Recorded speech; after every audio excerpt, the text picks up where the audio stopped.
విహాన్ ఎక్కడికి వెళ్దాము? ఏంటి స్కూల్ పోదామా? బాయ్ చెప్పు మమ్మీకి. పో అక్కడ వరకు వెళ్ళి బాయ్ చెప్పేసి పో. Go to school. బాయ్. నేను రావాలా? మమ్మీకి బాయ్ చెప్పు.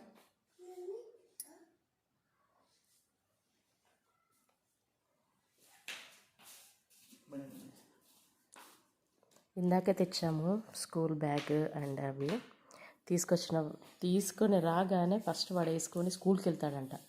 ఇప్పుడు టైం లేట్ అవుతుంది, నైట్. అంటే స్కూల్ వెళ్ళాలి అంటే బ్యాగ్ కావాలి కదా, అది విహాన్కి ఇప్పుడే తెలిసింది. Very good Vihaan.